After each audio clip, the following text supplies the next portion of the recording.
Hey everybody, I am Phil here with the Lotus LS twin turbo Esprit thing, kind of dubbed Project McNasty right now because that was my nickname in college. Credit to Wyatt Shupak there. So I wanted to give a quick update on what's going on with the wiring, and then a little bit about what we're going to do with the wrap. Found a guy online named Trey that's going to help me wrap it. Got a couple different colors we're going to look at. He needs something for the front of his webpage, and I need it wrapped. So gonna work a deal out and hopefully make this thing look a little bit better than it does now. And by better, I mean cleaned up some. Uh, this this whole wiring thing's a pain in the ass. I hate wiring, but I've been redoing a lot of what we're doing, and so just to give you a basic update, we're doing Stinger solid state relays, which are out of stock, so we'll be going to MSDs. But pulled four large gauge eight gauge power cables. They're going to power each one. They have the relays built in, and they also have the circuit breaker built in. So I was able to get rid of one of these boxes and a bunch. I was able to get rid of a lot of kind of proof of concept wiring. Going to wire up one block for key on ignition, for switch on ignition. A lot of that's going to go away. That thing that right there is my it's actually a automatic window maker go up or downer relay, and that's for the headlights. So it senses a voltage spike and shuts the motors off, the headlight motors off. Wired it that way so I wouldn't have 12 volts going to there or have 17 relays for that.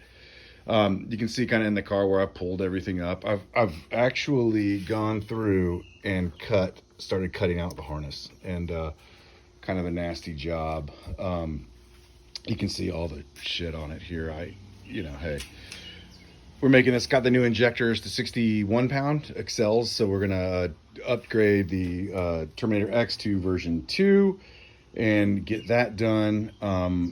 I got the welder coming later this week or today from my buddy Rob that I'm going to finish up these welds, paint this, and make this kind of a little bit better. I'm actually going to move that fuel pressure regulator and a lot of those lines into that area, and this big piece of 1/4 inch plastic will be a sheet that will go right there. I want to get the fuel as far away from the exhaust and the motor as possible, trying to mitigate some fire risk maybe.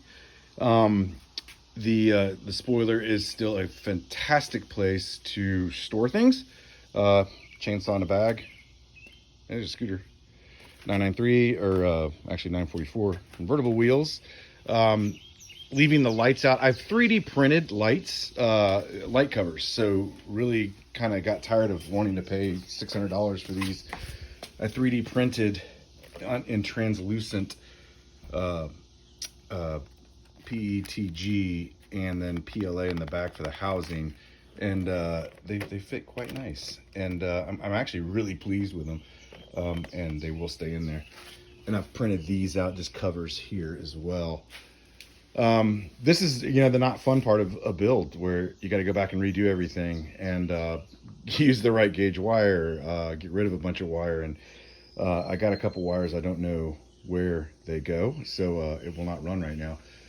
But really working hard on getting the rest of the lights working, wired up to those relays up front, and I got to get this shit cleaned up. I mean, it's a mess, but it all does something. So this will all go away in the next, I'd say 6 months. 6 weeks. I just want to make sure it all runs. All that stuff is the cable pulling that I used. One of the common powers to pull all four 8 gauges. And gonna head over to a buddy. Actually, there's this here too, an 85 Esprit Turbo that a buddy's building. We went and got it a couple weeks ago, and he'll probably post some videos on that. But I'm gonna probably keep it stock motored right now. We got it turned on. The tanks are just a disaster, and but we did get it running the other day on a tank, and it that's what a bad tank looks like, by the way. You can see through the tank. We did get it running, and it actually sounded really good. So, and it just got painted too. So really good looking car. Gonna get the interior done and all that as well. So we'll continue on with this. I'm going to post something on Project McNasty's Instagram page about the color and ask. We've got about 4 or 5 different colors, 3 of which probably are real. That with some blue and a yellow, orange, and some others that we're gonna try it. And if we don't like it, we'll tear it off and do it again in something different. But just a quick update, and let me know what you think and what we should do. See ya.